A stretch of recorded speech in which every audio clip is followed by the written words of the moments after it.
কয়টা ব্যর্থ হয়েছি, যেগুলো ব্যর্থ হয়েছি সেগুলোর জন্য তখন আমরা ক্ষমা চেয়ে নেব।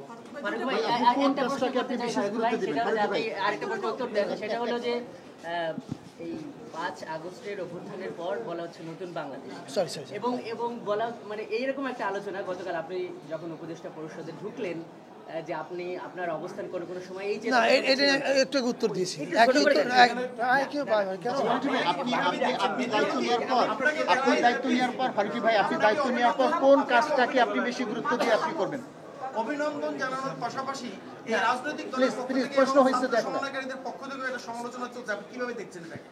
আমি প্রথম কথা হচ্ছে এই বিষয়ে আমি কিছু বলতে চাই না। আমি এর আগেও বলেছি আমার অবস্থান কি, আমি কি করি, কি করেছি। আমার গত 15 বছরের ফেসবুক ঘাটলে দেখা যাবে। শুধু 2-4টি পোস্ট ঘাটবেন না, সব ঘাটেন।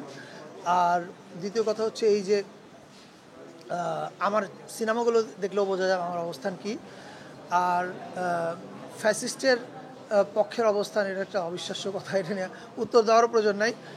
আমার লেখাগুলো পড়েন, এই চেতনা লই আমরা কি করিব 2014 সালে লিখেছি, যেদিন থেকে ফ্যাসিজমের সূচনা হয়েছিল শাহবাগে, এটা পড়ে দেখুন।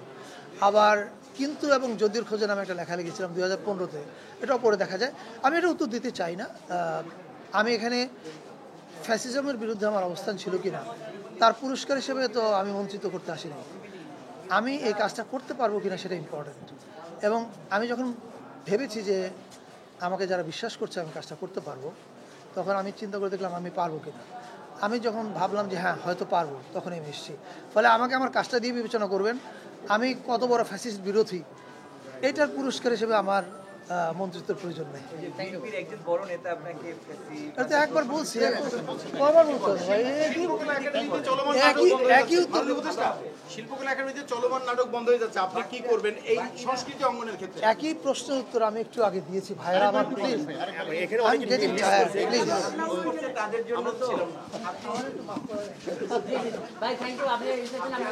আপনাদের কাছে একটা অনুরোধ, আমি আপনাদেরই লোক, ফলে I want support for everyone.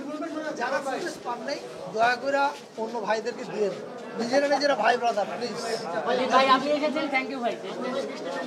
আমি এখানে আসছি শুধুমাত্র টু শো রেসপেক্ট।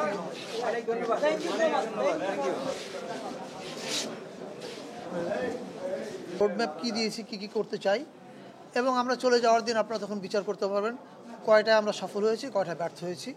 যেগুলো ব্যর্থ হয়েছি সেগুলোর জন্য তখন আমরা ক্ষমা চেয়ে নেব।